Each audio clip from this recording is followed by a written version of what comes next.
Assalamu alaikum wa rahmatullah. In this video, we are going to learn the use of causeribs.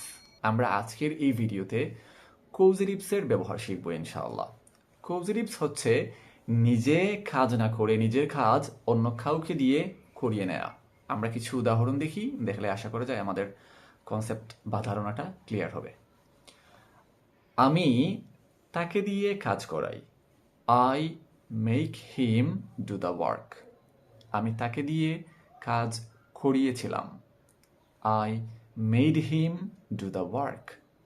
আমি তাকে দিয়ে কাজ করাবো, সেক্ষেত্রে হবে I will make him do the work. causeribs সেন্টেন্সের স্ট্রাকচার হচ্ছে প্রথমে সাবজেক্ট, তারপরে মেক, তারপরে আমি যাকে দিয়ে কাজ করাবো তার নাম বা তার প্রোনাউন, এবং পরবর্তী সময় যে কাজটি করাচ্ছি ভার্ব, তারপরে এক্সটেনশন। আরও কিছু উদাহরণ আমরা দেখি, দেখলে আমাদের ধারণাটা ক্লিয়ার হবে ইনশাল্লাহ। যেমন আমি রহিমকে বুঝাই। I make Rahim understand. আমি রহিমকে বুঝিয়েছিলাম। I made Rahim understand. আমি রহিমকে বুঝাবো।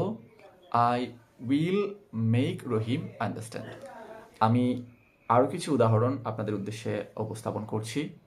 আমি রহিমকে দিয়ে ঘর পরিষ্কার করাই, সেক্ষেত্রে হবে I make Rahim clean the room. আমি রহিমকে দিয়ে ঘর পরিষ্কার করিয়েছিলাম।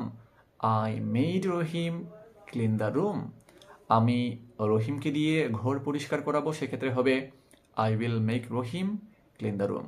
আশা করি ভিডিওটি আপনারা উপভোগ করেছেন।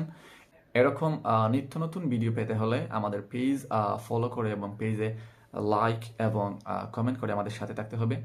আর দেখা হচ্ছে পরবর্তী ভিডিওতে ইনশাআল্লাহ। সেই পর্যন্ত সবাই ভালো থাকবেন। আসসালামু আলাইকুম ওয়া রাহমাতুল্লাহি ওয়া বারাকাতুহু।